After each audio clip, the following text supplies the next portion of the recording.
ሰዎች ሆይ የማይከስም ደስታና እርካታ ማለት የልብ እርካታ ብቻ ነው። ይህ ዘላለማዊና የማይጠፋው እርካታና ደስታ የሚመነጨው ደግሞ የአላህን ሥራ በማድነቅ የአላህን ትዕዛዝ በማክበር ከልብ በመነጨ ፍጹም ስሜት ትዕዛዙን ስንከተለው ብቻ ነው።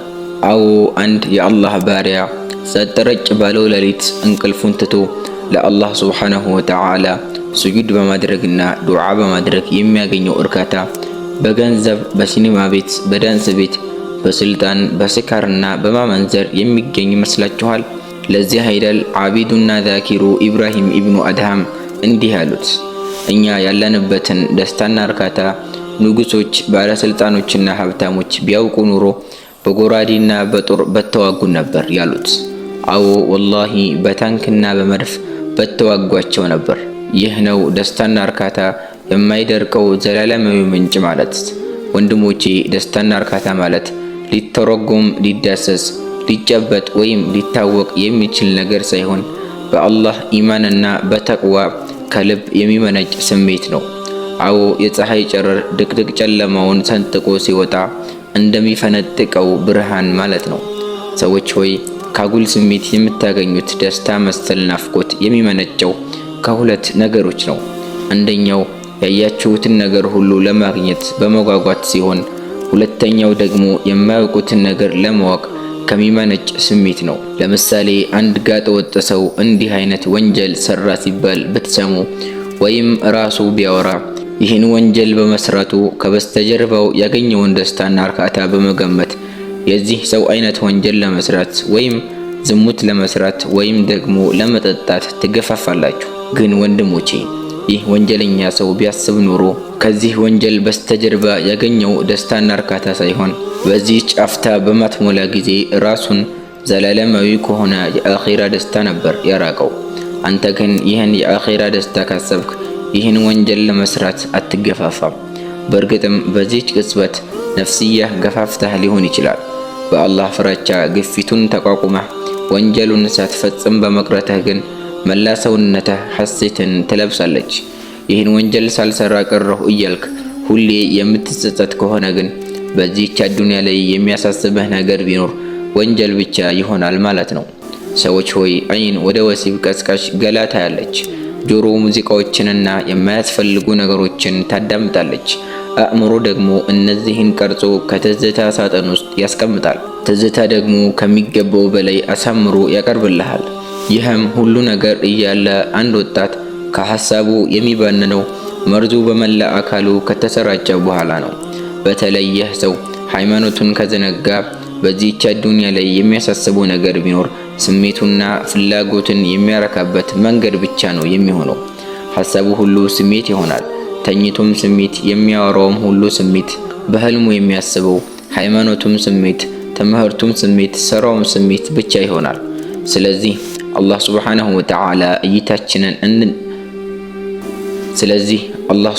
ወተዓላ እይታችንን እንድንጠብቅ ያዘናል። ነቢዩም ሰለላሁ ዐለይሂ ወሰለም የመጀመሪያዋ እይታ ላንተ፣ ሁለተኛዋ ባንተ ይሉናል። ማለትም ሁለተኛዋ እይታ ወደምታየው አካል የምትወረወረው የሸይጣን ጦር ናት ማለት ነው።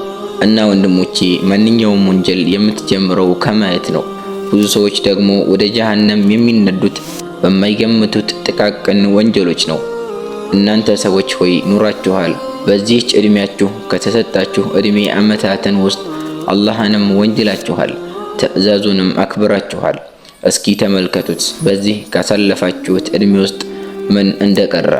በወንጀል ያገኛችሁት እርካታ አሁን የታለ? የለም። በመዝገባችሁ ውስጥ ጥቁር ነጥብ ጥሉ አልፏል።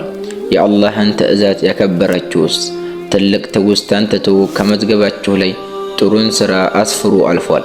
አሁን ይህን ጥሩ ሥራችሁን ስታስታውሱ ምነው አላህን ባልወነጀልን እያላችሁ አትመኙምን? ይህን ተውትና እስኪ አሁን እናንተ ከጣረ ሞት ላይ እንደሆናችሁ ራሳችሁን አስቡ። ከሞት የሚቀር አለ? የለም።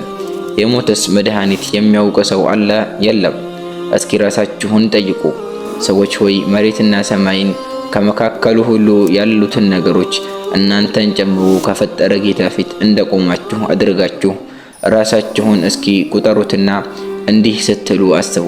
አንዳንድ በወንጀል ተዘፍቆ ራሱን ጀግና ሲቆጥር የነበረው ሰው ከአላህ ፊት ሲዋረድ፣ ከኛ በላይ ሰው የለም ሲሉ የነበሩ ኩራተኞች እርቃናቸውን ሆነው ከአላህ ፊት ሲቀርቡ በዓርሽ በኩል ተጣርቶ ዛሬ ጌትነት ለማን ነው ሲል መልስ ሰጪዎች ለአንዱ ለኃያሉ አላህ ብቻ ብለው ሲመልሱ፣ ከዚያም ትልቁ ፈተና ሲቀርብ በፈተናው ያለፉት ሰዎች ስማቸው ተጠርቶ የጀነት በር ሲከፈትላቸው፣ የወደቁት ሰዎች ስማቸው ተጠርቶ ከፍጥረታት መሃል ሲዋረዱ ወደ ጀሃነም ሲወረወሩ በማየት እስኪ ራሳችሁን በዚህ ቦታ ላይ አድርጋችሁ ተመልከቱ።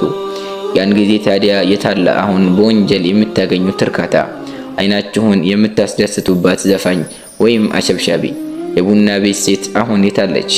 ያፈታኝ ውበቷ የታል? መግሉና እዙ እየፈሰሰ አይደል? ወንድሞቼ ሆይ ለዚህች አውደ ዓለም ጌታ አላት። በዚህች አውደ ዓለም ፍትህ አለ። ያመነዘረና የሞተ በሱም ላይ ይዘሙትበታል። ሴት ልጆች የላችሁም? ሴት እህቶች የላችሁምን? ራሳችሁን ጠብቁ፣ ሴቶቻችሁ እንዲጠበቁ። ነገ ምን እንደሚከሰት አታውቁም። ምናልባት ያንዳችሁ ሴት ልጅ ወይም እህት በዚህ ቦታ ላይ አሸብሻቢ ወይም ደናሽ ሆና ልታገኟት ትችላላችሁ። ለዚህች አሸብሻቢ እዘኑላት።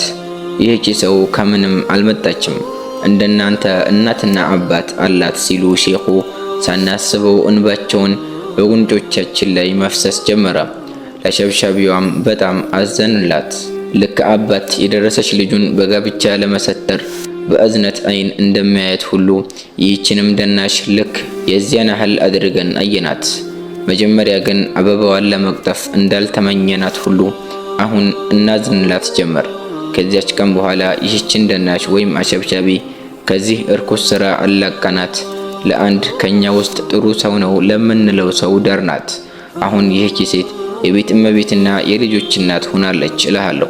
ቀደም ሲል እንደነገርኩ ያም መጀመሪያ እብድ ናቸው ብሎ የፈራው የሲኒማ ቤቱ ባለቤት ዛሬ ወደ ሼኾቹ እየመጣ ይዘይራቸዋል። ምናልባት ዛሬ ወይም ነገ ይህን ዳንስ ቤት ዘግቶ ሌላ ክብር ያለው ስራ ያገኛል ብለን እናስባለን። እኔም ከዚህ ሲኒማ ቤት እና ዳንስ ቤት ሊያዩ ከሄዱ ሰዎች አንዱ ነበርኩ። ግን አላህ እነዚህን ሼኾች ስለወፈቀኝ ይኸው ዛሬ እንደምታዩኝ ወደ አላህ ተመልሻለሁ እልሃለሁ። ክፍል 7 ስለሚኖረው ሼር፣ ላይክ እንዲሁም ሰብስክራይብ ማድረግ እንዳይረሳ። ወሰላሙ አለይኩም ወራህመቱላሂ ወበረካቱ።